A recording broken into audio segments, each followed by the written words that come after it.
So, tapos, kanina hindi ko pala nakapakita sa video kasi nakatanggal na yung aking solenoid. Itong solenoid. Ito yung solenoid. So, ito, di kuryente to. Sira na kasi itong carb na to, so wala na rin yung wire niya. Itong may wire to na nakakonekta papunta sa positive. Usually, nakakonekta to kasama dun sa ignition coil. So, kapag naka-on na yung kuryente ng ignition coil, naka-on na rin yung kuryente nito. So, para matest to, sa battery, yung wire nito, imagine nyo lang may wire. Ayan. For example, yan yung wire niya. Itong wire, dikit nyo sa positive ng baterya. Tapos itong solenoid, yung body, dikit nyo sa negative. May maririnig kayong tick, tick. Parang ganon. Yun yung tunog niya. So, ibig sabihin gumagana pa yung solenoid din nyo. Tapos, isa sa mga problema kapag solenoid, minsan, kahit na gumagana ng maayos sa solenoid nyo, pag in-start nyo yung sasakyan, parang namamatay pa rin. Pagka-start, mamamatay. Ang isang reason kung bakit, yung nakakalimutan ng ibang mekaniko, yung goma. Yung goma ng solenoid na to. Ayan. Yung O-ring. Ayan. May goma yan. So, nasisira rin yung goma na yan. Meron kasama niyan sa repair kit. So, make sure, inspect nyo maigi yung goma. Pag sira na, palitan nyo na. Huwag nyo hahayaang sira. Kasi yun yung isa sa mga reason kung bakit pag start nyo ng makina, namamatay. Namamatay lang ulit yung makina kasi nga, sira na yung goma na yan. Okay? Tapos, pag kinabit nyo siya doon sa body ng card, yan. Yan.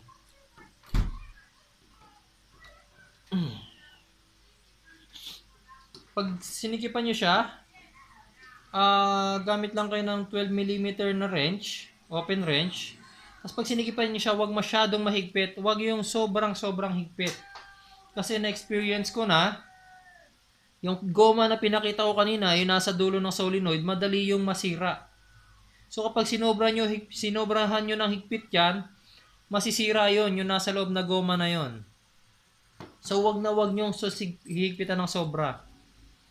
Pero wag naman maluwag. Kailangan lang tama lang yung higpit. Kasi hindi pwedeng masira yung goma na yan. Kailangan buo yan.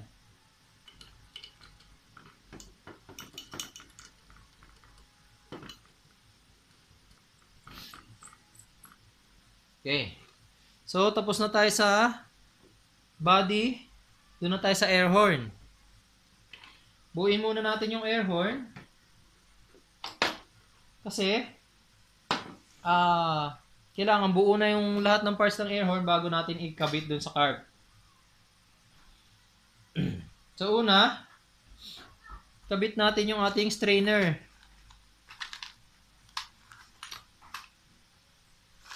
Kabit natin. Ito. Kabit natin yung ating strainer. Dito siya. So, make sure may strainer, kasi yun yung magsasala ng dumi. Although, karamihan naman sa dumi ay nasasala na ng fuel filter, pero maganda pa rin may strainer kayo.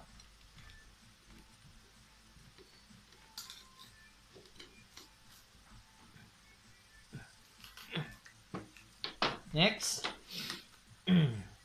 Hindi muna natin ilalagay yung needle, tsaka yung float.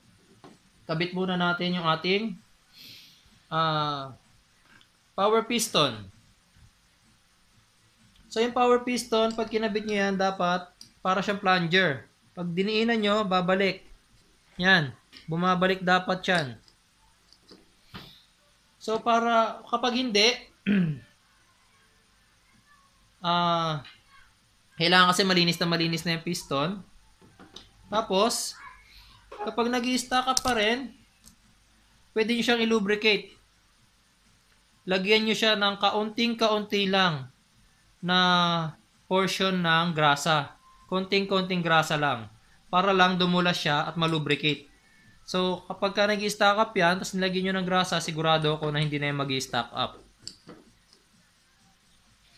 Hindi pwedeng langis kasi, since liquid yung langis, pwedeng tumulo siya sa loob ng karburador. Isa pa, ang langis kapag sobrang init, nag-evaporate na rin. So, katagalan, pag nawala na yung langis, titigas na rin, magmamalfunction na rin yung anyong power piston. So, ang iniiwasan natin dito, magmalfunction to, magloloko yung karburador ninyo. So, ito kasi magpapump ngayon doon sa ating power valve. Itong power valve. Ito. Siya yung magpapump dyan. Okay? So, ikabit na natin siya.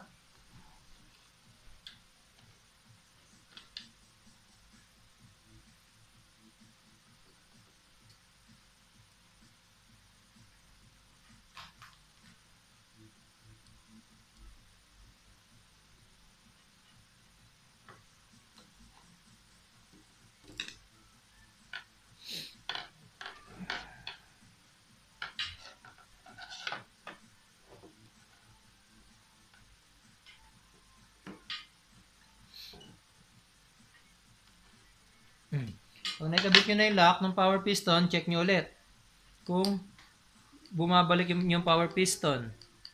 Ayan. So, gumagana siya ng maayos.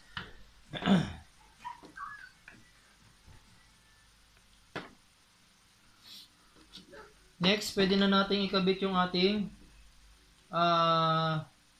float at yung ating needle.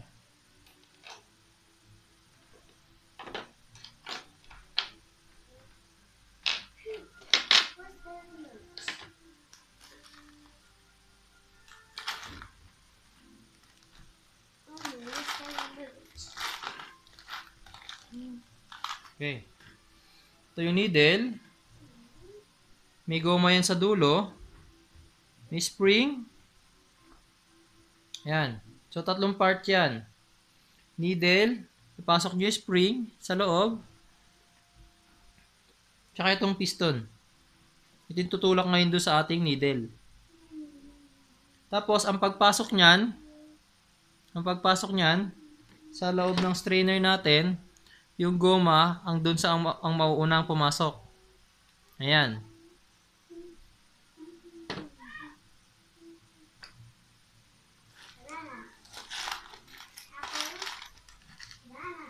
Tapos, yung float. Tsaka yung pin. Float pin.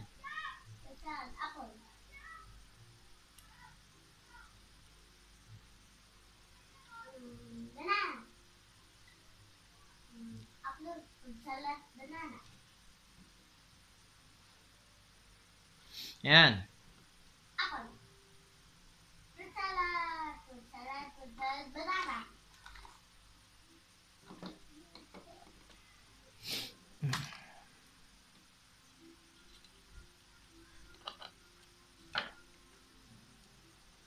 Ayan. Tapos, yung carburetor nyo, itong float, may tamang level yan. Kasi, yung ating carburetor, ang level ng gasolina niyan sa reserve, dapat nasa tamang level lang.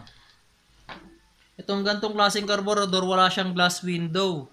So, hindi nyo nakikita ngayon kung nasa tamang level ba yung gasolina sa loob ng reserve. So, napaka-komplikado at napaka-importante na dapat itong float nyo laging nasa tamang level. Kasi kapag mali ang level niya, dalawang pwedeng mangyari. Is either hindi makapasok yung gasolina sa loob ng reserve, o kaya naman dahil sa wala siyang hindi siya nasa tamang level, yung gasolina ngayon pasok naman ng pasok sa loob ng float bowl. So ngayon mga mangyayari, mag-overflow ngayon. Mag-overflow. So yung carburetor, yan, isa sa mga signs ng overflow na karburador, namamasa ng gasolina sa part na to. Sa may part ng plunger. Namamasa ng gasolina dyan. Isa pang, at yung worst scenario,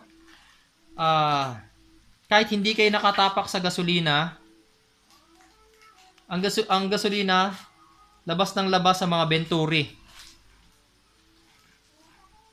Lumalabas na yung gasolina sa venturi. Tapos mapupuno ng gasolina yung loob ng barrels ninyo. Mapupuno yan ng gasolina. So yun yung isa sa mga signs na nag-overflow ang gasolina. So kaya kailangan ma-maintain nyo na tama ang level ng float. So kung yung carburetor nyo dati namang hindi naman nag-overflow at maayos naman, huwag nyo lang galawin yung float. Pero kung ang problema ng carburetor nyo ay nag-overflow, kailangan nyo siyang iayos. So, tulad yan, problema sa ganitong carburetor, hindi nyo nga nakikita kung yung tamang level sa loob. May mga carburetor kasi, tulad ng mga Isan carbs,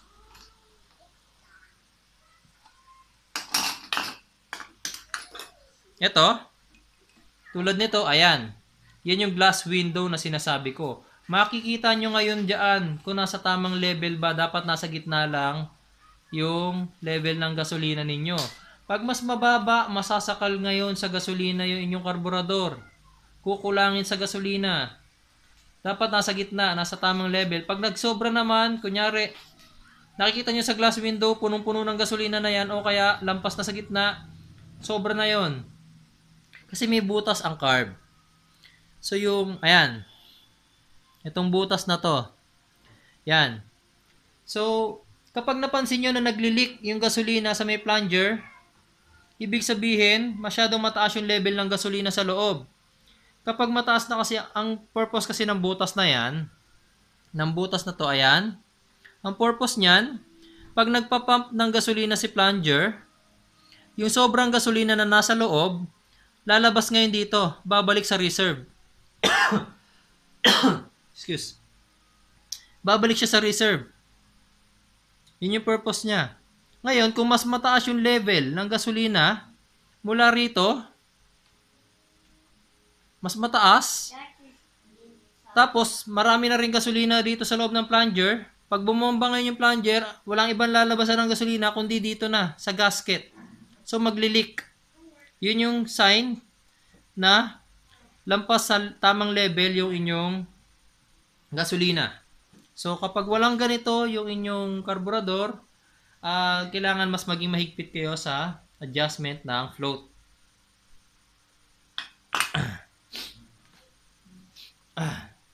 Okay. Ngayon, tuturo ko naman sa inyo kung paano ang tamang adjustment ng float. Dali.